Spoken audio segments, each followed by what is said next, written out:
Hello. Hi. Hi, hi. Hi, Amrita. Hello. Yeah, I just Hi, Amrita. saw your film. I really loved it, and I'm excited to show this film on our platform.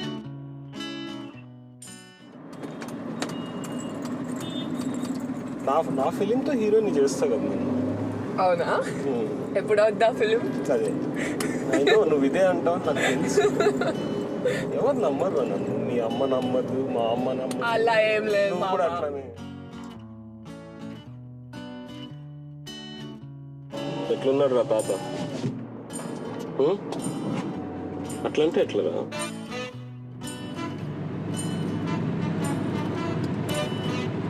ఏంటి పరిస్థితి? ఏముంది bro, ఏమీ లేదు. ఎక్కడ డీపీలో కూడా ఏం లేదు. రాజన్ గారి దగ్గర ఏం లేదు. నేను అడుగుతుంది స్టాష్ గురించి కాదు, రెంట్.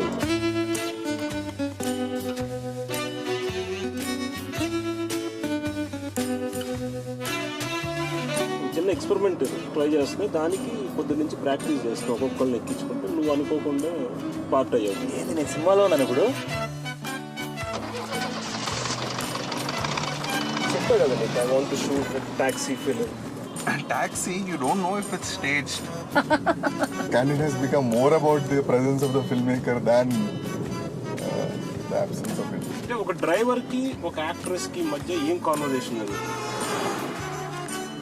అదే దాంట్లోనే చూసినట్టు మా మిస్సెస్ చూస్తుంది. హాయ్ ఒక చిన్న విషయం, ఇది ఎక్కడ ఉన్నది ఇప్పుడు? ఏం లేదు, నేను నా ఫ్రెండ్ ఒక అతను యూనివర్సిటీలో ఒకరిని కలవాలి, but that fellow is not answering this call. You know the OTE? Yeah, of course. Okay. Then you know why we came here. దొరకట్లా వాళ్ళు. లేదు మాము, స్టాష్ అస్సలు లేదు.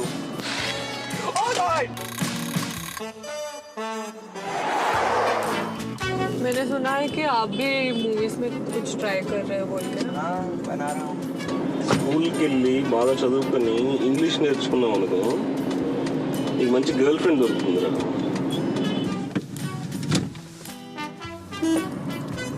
మంచి ఫ్రెండ్స్ అయిపోయినట్టున్నారు. నా సోర్స్ అయితే సినిమా తీయడం తప్ప నాకు వేరే డబ్బులు వేరే ఛాన్సే లేదు.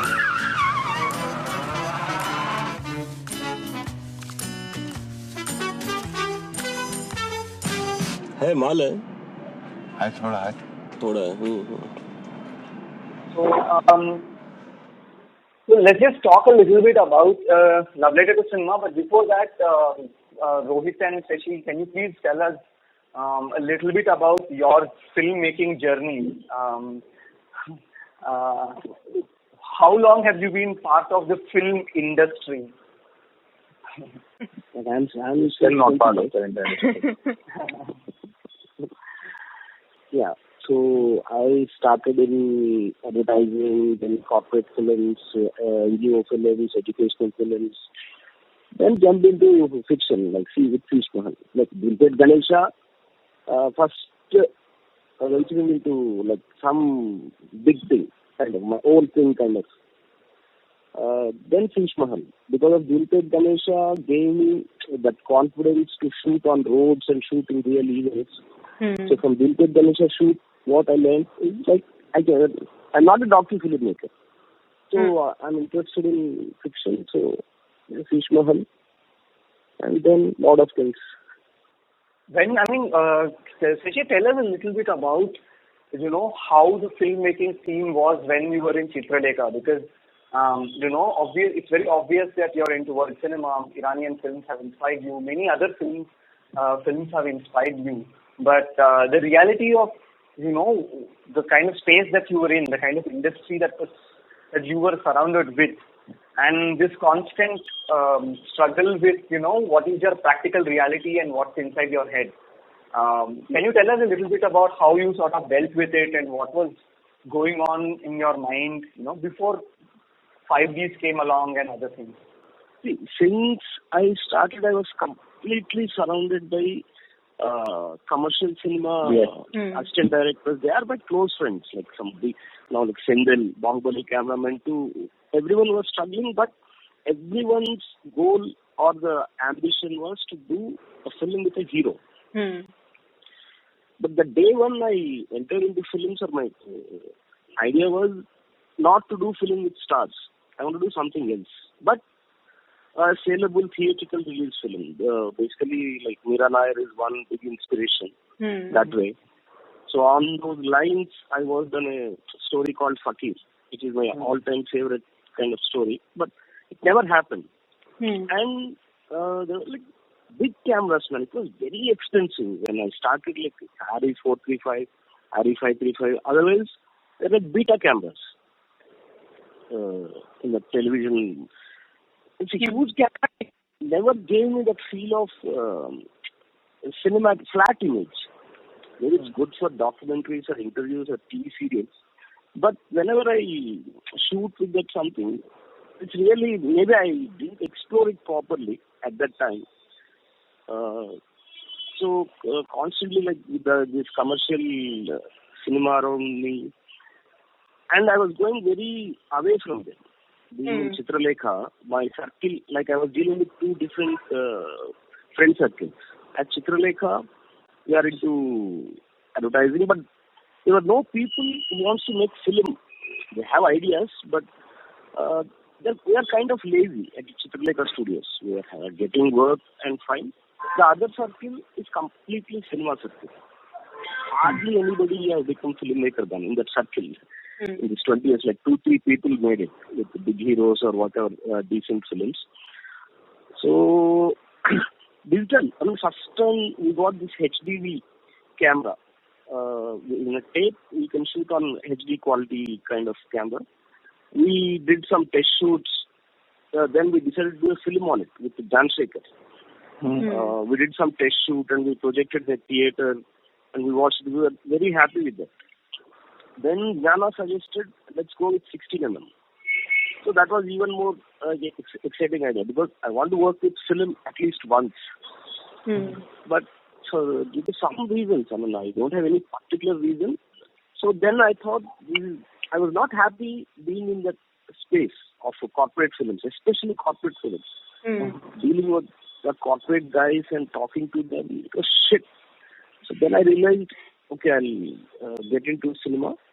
Then in 2009-10, 5D was entering Rohit's brother. They were like technical team for a huge film, of Nagarjuna's film. So first time one friend told me you can do a film with this 5D camera, 5D or 7D at the time. So it was very exciting for me. Okay, forget film. Film to ho gaya. By then film was like, we're not shooting on film. You can see that in coming 2-3 years, film will not be there. Then we shifted to digital thing and it gave us a lot of, I can say like very vulgar freedom. So I enjoyed that. Till date, I'm still doing same thing. I'm very happy about whatever I'm doing. Still experimenting with ideas. But my inclination is always towards fiction. Whatever it is. So, yeah, that's it, man. That's my story. Rohit? I was studying economics in Chennai from 2006 to 9. One thing, I had a friend called Gautam and he always used to talk about film. He used to talk about film so much, he used to keep telling me, why are you doing economics? Then he was the one who pushed me to start a blog about films. You know, you're blabbering so much about films anyways, might as well blog about it. He created the blog for me, he gave it to me, so I just started writing reviews. Sometimes Rohit. I missed the major part in my story. In 2009, when I met Rohit, when I saw his films with the whatever camera was available, he was shooting films, and I felt like yes, this is exactly what I want to do. I mean, so the collaboration has changed a lot in terms of my. I mean, even though I was talking to people about 5D and digital things, still they were not convinced with my ideas. It's only Rohit who believed in my ideas. I loved his work. Then our film started happening, like into and Ananta, like Julpet Ganesha, when I asked him.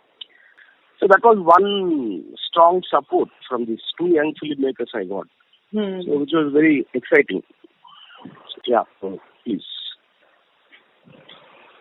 Yeah, eventually, me and Gautam, there was one short film contest happening in the Viscom department.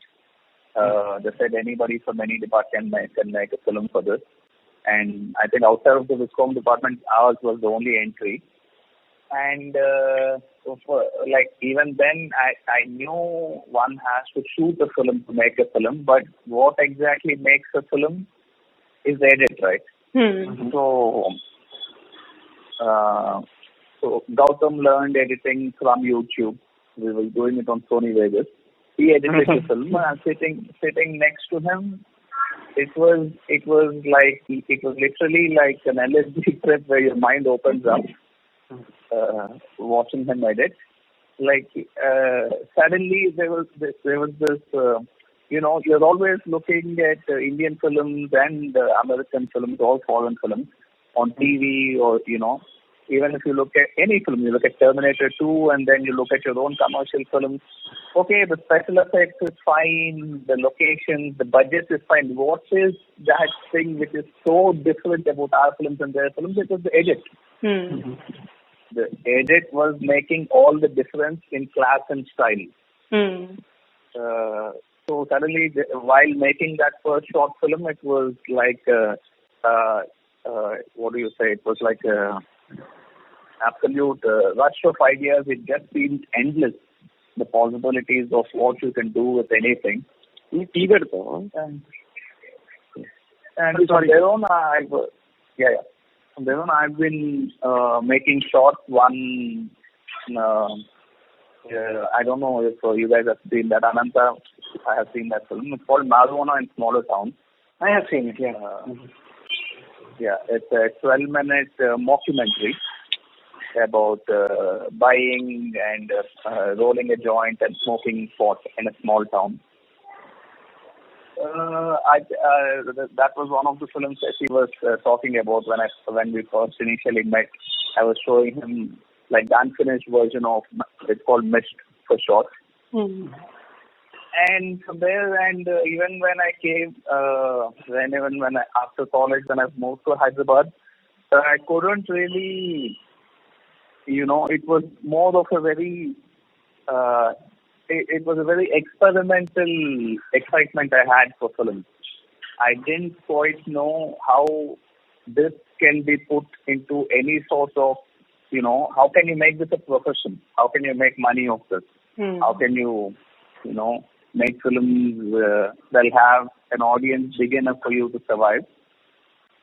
And Sasi was that one guy who was telling very exciting ideas, which were very commercial, at least more than mine. It's not taking the bar as otherwise mainstream cinema. There were very exciting ideas which were very doable. That was what was exciting. These were not, you didn't need a crew, or you didn't need these larger setups for any of these ideas he was selling. Fakir, that idea he was selling, that was it. Fakir is an idea about a small child selling kid in Hyderabad who is interested. There used to be this DVD store called Cinema Paradiso in Punjab Hills. Correct. It is a glass. Nagarjuna Circle. Yeah, near Nagarjuna Circle. This thing has glass doors and windows, and there's always some film playing on a big TV inside.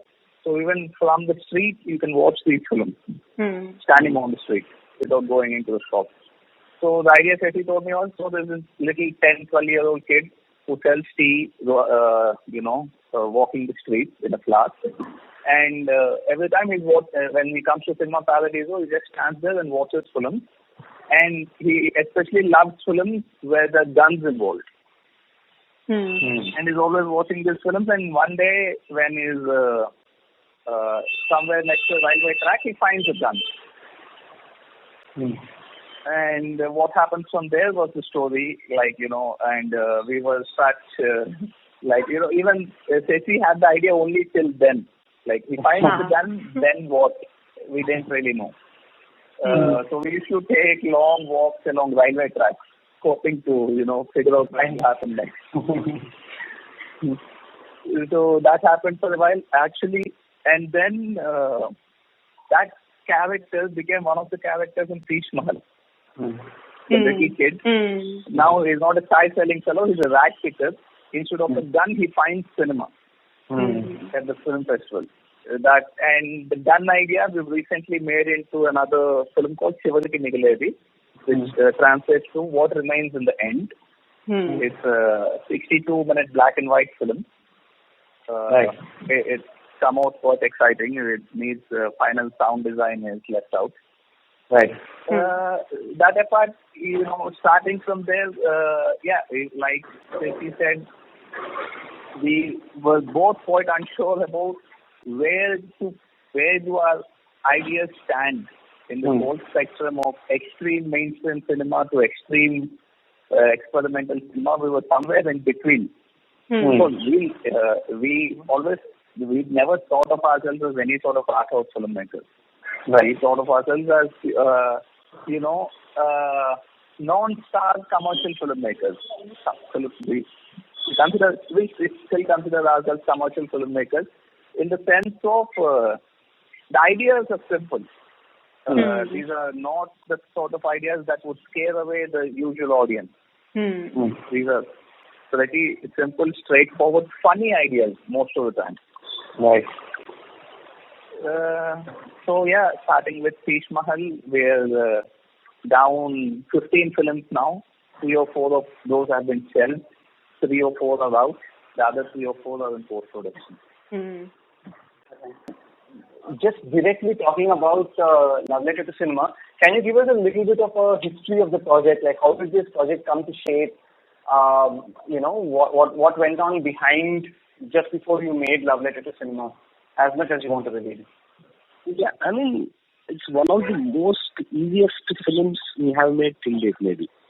And fastest to finish, like in terms of post-production. The shoot was like 1.5 days. One day when I went to Rohit's place, he was watching Taxi Tehran, Jafar Panahi's. So he said that if you watch this film, for sure, he'll say that you're going to do it in Telugu. So then we both sat and watched the film. It's just beautiful. I was like blown away with the idea. Then I researched about it. Rohit told me why he made that film, Jafar Panahi and things. So we had like some 10,000 rupees with us at the time. So then we got a car from a friend, small car. First, I thought like we'll have one Innova where the crew can be there, director can be there. But even it was expensive, like one Innova car. So then, like one friend gave us Santro. So that it's impossible except cameraman and me and one more actor, the space. So it's a very interesting project in a way. Nobody was directing it. I was that there's no action cut or any plan. Just sit in a car and talk to Shashi. And cameramen were not guiding cameramen also what to take, what kind of shots. We don't know. So in 1.5 day, shoot finished, and then after a month, I think.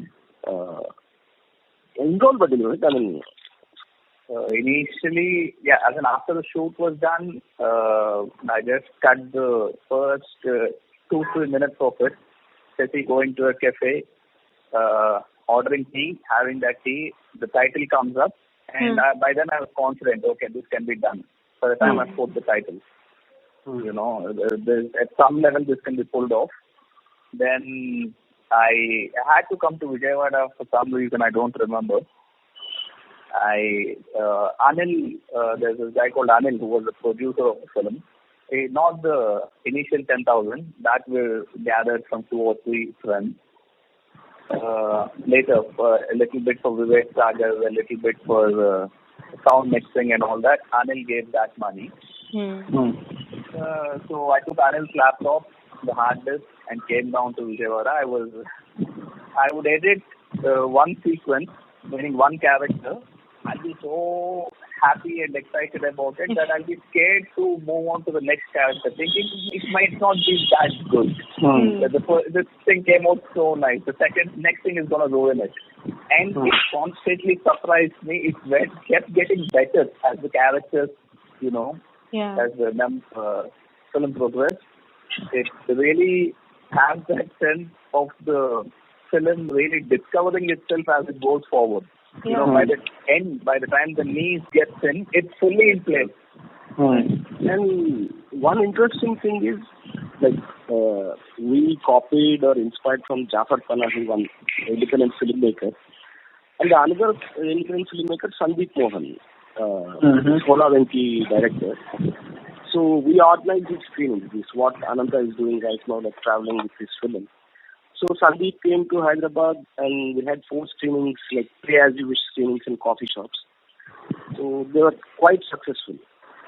So it was one more filmmaker inspired us. I thought I'll travel with this film across India and I can recover 1.5 lakh hardly we had spent. But I realized I'm very luxurious filmmaker. I want the theater. So we just want to screen it, that's it. So we used to ask donations from people and screen it in beautiful preview theaters, very expensive preview theaters. So once we started that, I lost that idea of traveling with this film. Okay, we moved on to other projects. The best screening organized by Big One in Fort Kochi. I was there for a shoot in 2017. A film called MMS, one actress and me, with iPhone 7.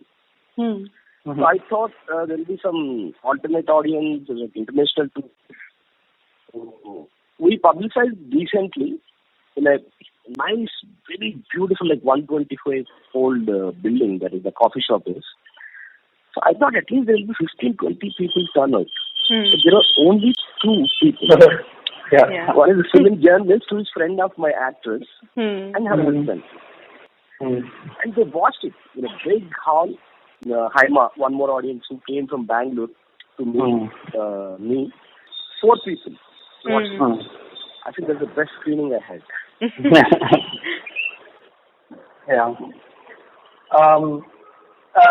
Rohit, you talked a little bit about the film finding itself in the edit. Can you tell me, were you there for the shoot in its entirety? Because Shashi said, it's not a traditional crew structure. There is no roles, there is nothing, there is no it doesn't seem like there were too many directions. Can you tell us a little bit about how you approached this film? What was the writing? Was there writing? Recently, Ananta, when I was going through my drive, I found one notes about the shoot plan. All the writing I did was I wrote 10 characters and the time to pick them up. That's the written stuff for this film. Right. I wrote 10 different characters whom I know. One is an actress, and that's the only thing I think we wrote. I don't know if you already told Amrita this. Did she realize that Rocky is not a real dealer?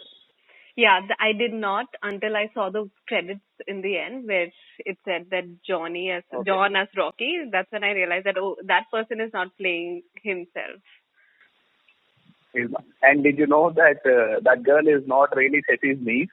The equation was so wonderful that it never at any point struck me that it could be just an actress. That's the interesting thing about Love Letter to Cinema, because it is a mixed match of real people and people actually, playing a part. The dealer and the niece are absolute fiction. That guy is not a dealer, and Seti is meeting that girl for the first time that day. He explained the part to her on the phone. He asked her to watch a Taxi Tehran. And we went and actually picked her up, and I was there for a few characters. I was there when the little kid was in the car, and I was there when we went to when he goes and has tea with the cowboy chai wala. And otherwise I'm there as myself, and then we go to HCU. I wasn't there when the niece was around, when Rocky was around, and that's the other thing. Even in Taxi Tehran, you really see Panahi himself operating the camera, turning it around and all that. Yeah. Correct. Here, from the very beginning, anybody, I don't forget the regular audience, anybody who is aware of filmmaking a little will understand that there's a cameraman in the car. Yeah. Correct. There's gas in the car operating the camera that is not machine operated. So for a fact, everybody is acting. Everybody's pretending like there's no cameraman. That itself is acting, right? Yeah. Right. So the only one who acknowledges the cameraman is the cowboy. Yes. He says goodbye to him. Yes. Yeah, leaving. That way, it takes the idea of Taxi Tehran and mutates it into a high power mode. Right. And also adding Shashi's instructions to Sandhya. So that was a very interesting editing choice. Like, were you see, the rest of the characters are all your friends. Maybe you had an idea as to what you want to talk about briefly, or maybe you didn't, and it was entirely, out of just you're pulling shit out of your ass. But with respect to Shashi's character, because even in Taxi Tehran, Panahi is the central person, that he's there always, and he's the fulcrum. And likewise, Shashi is also there throughout the films. And Shashi, how did you approach it? From your end, like what was going on through your head? Did you get discuss anything about yourself? Yeah, after watching Taxi Tehran, even me and Amrita. Yeah, just a second. A continuation to Anand's question. That when we watch Taxi Tehran, even though Panahi is in the cab, he's not driving many conversations. He's there and he's partaking only minimally. But your character is not the same. You in the film is not the same. You give your opinions outright. You are driving the conversations. You're asking that question. So there's a different kind of a choice that you made, that you are definitely an integral part to whatever is happening inside the car. So how do you what made you arrive at that decision? After watching Taxi Tehran, me and Rohit also discussed the same the kind of discussions happened after Love Letter to Cinema, which is fictional, which is real. So same, me and Rohit discussed how many days they must have shot, or how many real characters are there, how much is fiction. So then I googled a lot, man. I couldn't find anything about making. Finally, I found one PDF file, a very long PDF file, where how this film happened. Very interesting thing is, like all the people who involved in this film, because they cannot be, they don't give the credit. End credit. Because they might get arrested or some. But all young filmmakers who came forward to be part of the project. An interesting thing is to allow the light that removed the roof of the car and they put it in the post-production. That is like shocking. Right. So entire post-production happened in Paris. Okay, coming to this thing, my idea was, I can engage, I can get something out of the actors, because I'm talkative, which is like my biggest strength. So me doing that character was purely to make others act. So come up with some interesting topics, some engaging topics. That was the idea. Love Letter to Cinema especially is like Shashi's Facebook wall. You look at his wall, these are all the things he's always talking about. Be it politics, women, cinema, generally being funny.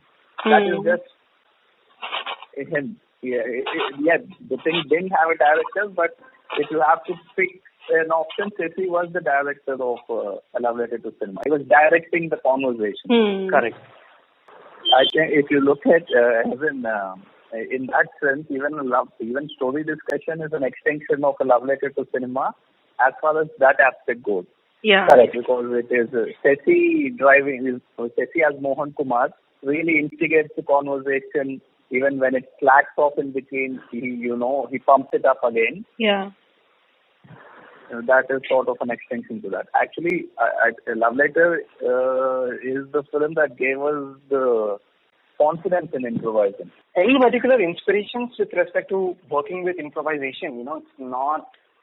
It's not an easy thing. You need to have a command over a bunch of things. You need to have, I think that having an edit inside your head or a semblance of where you want to go, it becomes a sort of an asset when you are sort of improvising. Even filmmakers like Cassavetes and other people, they initially work with improvisation, but they work towards getting something out of it. See, Ananta, you are part of Sheesh Mahal. Sheesh Mahal, as we don't have, coordinating with Gyan Shekhar dates and everything, every time we wrote a lot of Sheesh Mahal scenes. But on location it was very different thing. So according to location, situation, availability of dates. So the improvisation thing started there with Sheesh Mahal. After that, then coming across Cassavetes, and it's very easy for me. Really difficult to write a script which looks always boring or you feel bad about what you wrote fictionally. So surprise. As far as dialogue goes, we were always happy with the scenes. We were confident about the scenes themselves. But the dialogue never seemed, beefy enough. Yeah. Right. Never seemed like it's all there. Yeah. This is something we have arrived at. We didn't start off thinking we were such great improvisers or anything. Sheesh Mahal, we had dialogue here and there which failed a lot. And it worked now and then when the actors were smart enough, or the scene was something they could easily adapt. So out of that combination of, eventually it has become a lot about casting is where 70 or 90% of the work is done as far as improvisation goes. Whom are we casting for what? And again, even, it will still fail. Like a written script, even a written script can fail. Just like that, even improv can fail now and then. And that's why you have the edits to chop off those parts.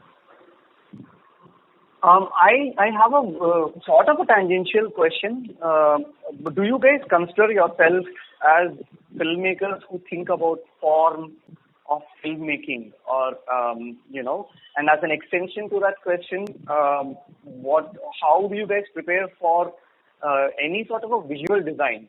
Now, I know that improvisation in terms of story, in terms of writing, in terms of, you can pick out characters and create situations and create scenes out of thin air. And you're also able to improvise, maybe certain backstories and stuff. But when it comes to visual design and the use of camera, did you guys have any discussion at all with respect to... Mostly no. Right. We never discuss visual style or anything. We don't know. Maybe we think that, okay, the only thing we discuss is, let's do some handheld shots, or let's do this shot like this. There never, even today, if I plan a film, make my next film, visual style, designing, no, absolutely that. Me and Ceci, we are very excited, and we keep discussing forms of film a lot. Just other people's films. We thought about it a lot. We did find it exciting. At some level, that sort of creeps into our film without me and Ceci talking about it at length when it comes to our own film. Can you guys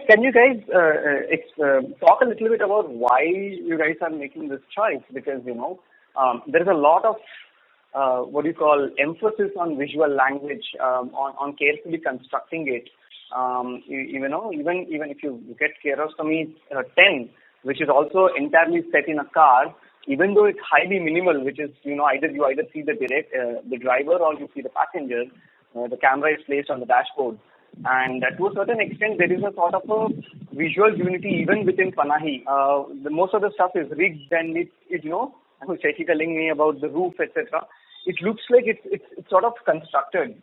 I was interacting with a lot of my FTI friends, and I was watching this independent Bollywood cinema at that time, like since Anurag Kashyap's thing, and after a lot of indie films, so-called indie films were coming, and they were so designed, I got fed up and bored with that design.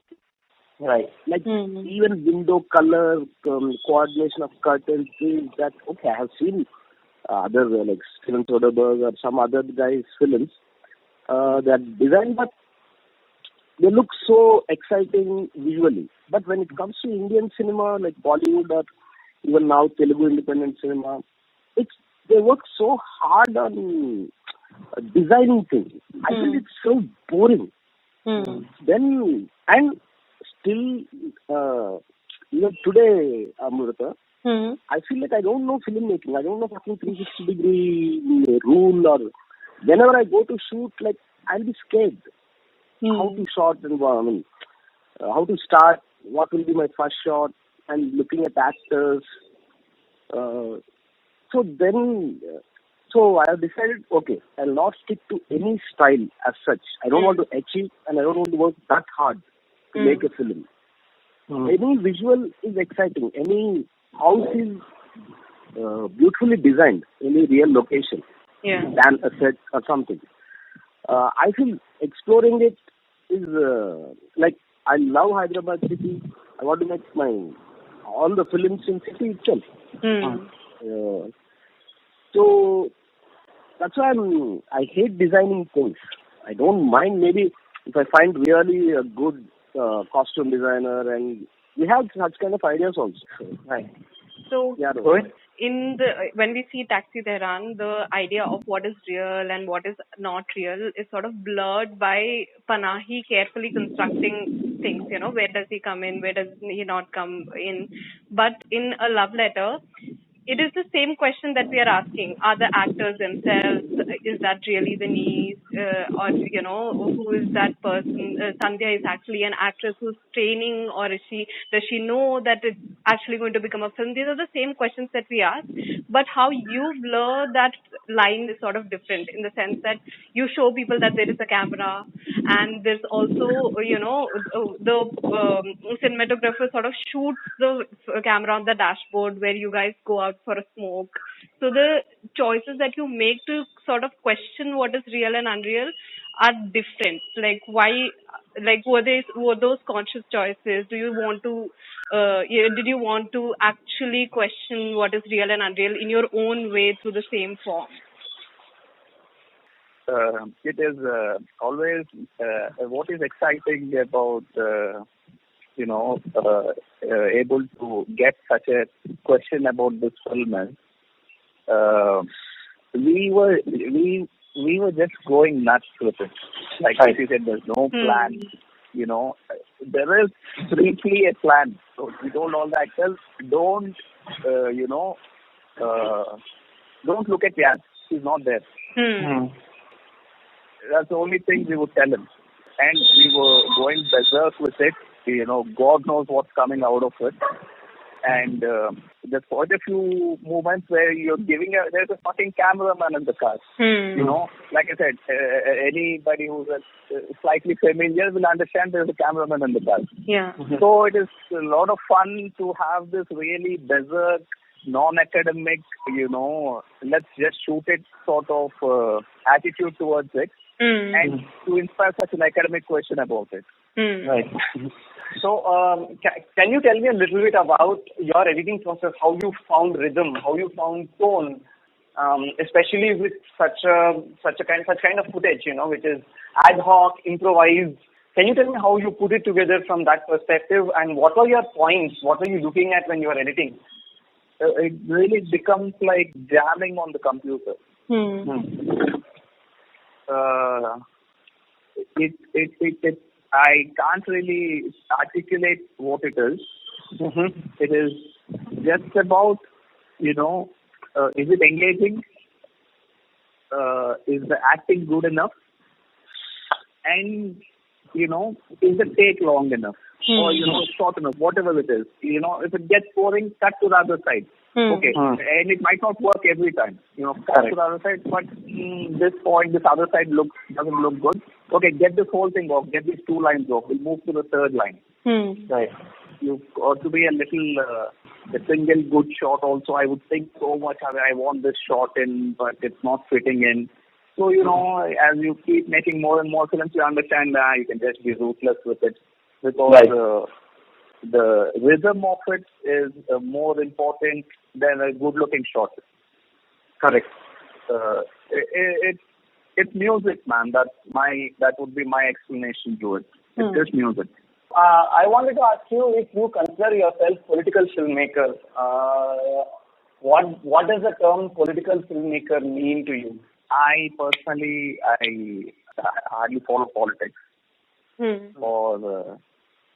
But because I work in collaboration with Sesi, he always has a lot of ideas taken from the now we've made a film called Banjara Sangam,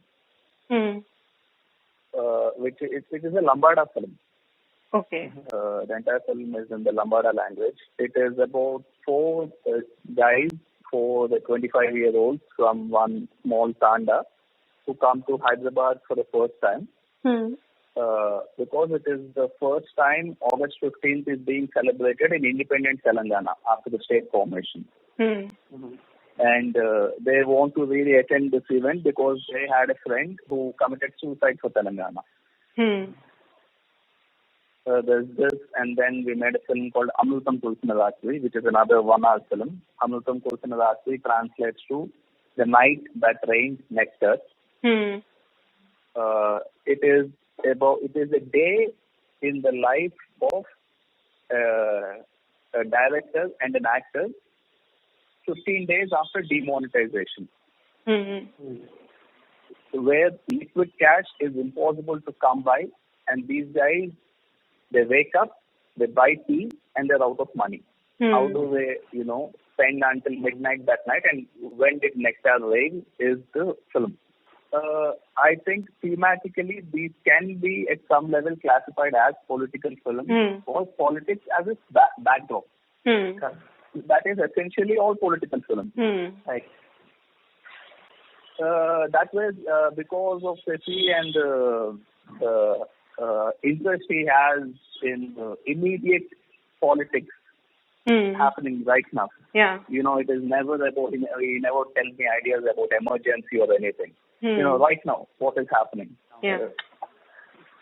The reason why I asked is because, Panahi's films are obviously inherently political, Even a shot of Tehran outside has a greater significance because of the reality that Panahi is set in.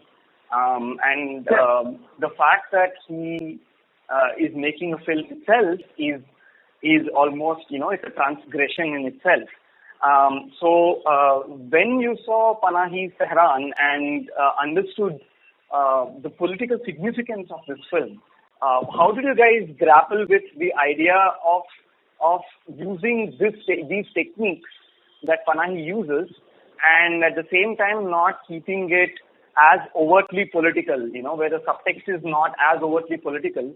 That straight up comes from, where Panahi is. Panahi started out, even his early films, Crimson Gold or any of those films, he always had like a very political tone to them because that's the country he comes from. That is his immediate surroundings. That is how it is. Like I said, whatever really impacts us at a very personal level, like demonetization or the state formation, we did pick up those subjects. And what I found interesting about a love letter, it goes, it meanders, there's lots of conversation about gender and things like that, but also at the end of the day, it is talking about, your immediate reality in a sense. The process of filmmaking itself and the life of an independent filmmaker itself is such the struggle with, being able to pay rent on time, not having a car to shoot a film, but trying to find somebody else's car where you can't rig the camera. So I wanted to ask if a love letter to cinema is both a love letter and also a rant of a filmmaker. Is that something that you would agree with? Yeah, totally, because Tessie is always ranting. So in that way, yeah, it is a total rant that can be said about that. And I think anything you take from your immediate surroundings and if you put it into a film, the only people who wouldn't find that really cinematic are your immediate surroundings, if your friends or somebody watch it. If somebody from another town, if somebody a little away from you watches it, they'll find it quite, political, engaging, all those things. If you can, somehow include that immediate surrounding into your film. So, most of your films are surrounded by the very theme of film in itself. That when surrounded by the very theme of film, like for example, film is a way of telling a story, but you tell stories about film through film. So that kind of making film the locus of everything.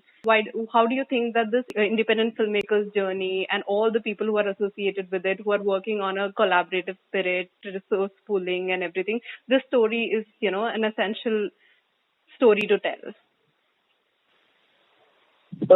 Like I said, we just find it exciting because we know these things. It is something I know about so personally. I can always give it a really good, exciting detail on screen. And again, I think that's another point where I would like to go back to Woody Allen. He's made 50 films. I think 40 of those films are set around show business. Right? It's either about a filmmaker, it's either about an agent, about an actor. It's always that.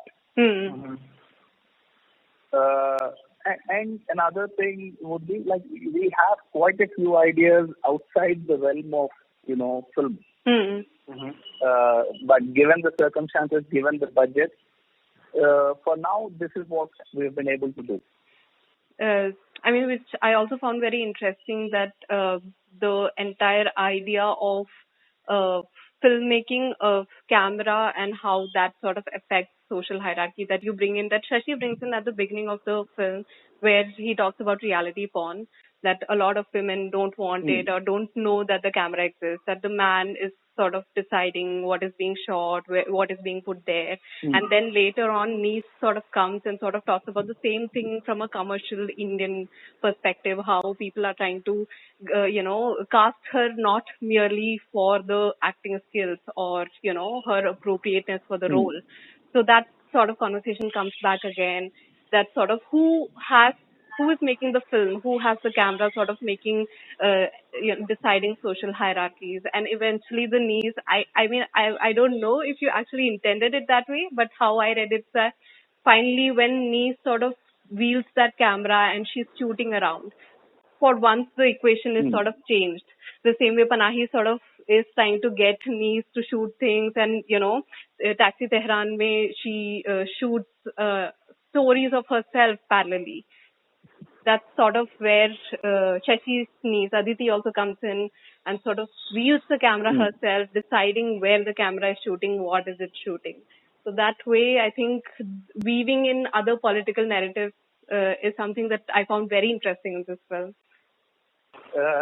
I think it's one of the perks of, so much improvisation. Right. That you have a lot more reinterpretations than your usual film. Yeah. Like a lot of people do point out the conversation me and Ceci have about reality porn. That conversation goes on for quite a while. When everybody asks me about that, I keep thinking, shit, I should have left more of it in Vedic. There's a pretty long conversation we had about, he talked about one particular clip he fell in love with when when reality porn first came in. In 2006, he fell in love with one girl from the reality porn thing. And later he felt very guilty about, I love this girl so much and her life must have been ruined because of this clip. Right? Yeah. There was quite a bit of conversation. I feel bad for cutting all that out now. Can you tell me a little bit about how Sanal came into this process and what was your conversation with him, if there was any, and what does sound design mean with respect to Love Letter to Cinema? We've already worked with Sanal on Teach Mahal, so I already knew him. He's done the sound design in post. He was not involved while production was going on. He was a suggestion from Balu. Balu is from FTII, is a cameraman for Banjara Sangam. Right. And usually we go to Sanjay Das for sound design.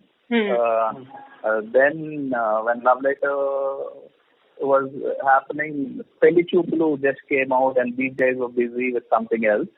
So I called Sanal and told him and the entire thing is just done on a Zoom. All I asked him was, I just need some basic leveling, level it up for me. There was Foley in 3 or 4 places at the most. Right. There's one bike passing just before meeting Johnny Rocky. Right, yeah. Okay. And otherwise it was just, basic leveling of sound so that it doesn't seem all over the place. Pick somebody good and leave it to them. Yeah. It is a very interesting thing for me, like the opening shot of Love Letter to Cinema is silent. And the camera is sort of, it's a dashboard camera, and then it jumps in, like the sound jumps in only on the second shot. Any specific reason why that is so? I can tell you, like this whole philosophical thing saying that is the history of cinema. First there was image, then there was sound, and then there was the edit and all that. The thing was, the zoom wasn't on. It was nice, Right. Boom. It starts off like that. Right. Again, it's music. It's rhythm. There's no major explanation to it. And is that the reason why you also end it with a silence, like when Arif is leaving the car, suddenly it goes silent and then the music again, it was something Ceci did. He says goodbye to him and switches off the mic. And it seems nice, like, after 85 minutes of talking, for it to just go silent felt nice.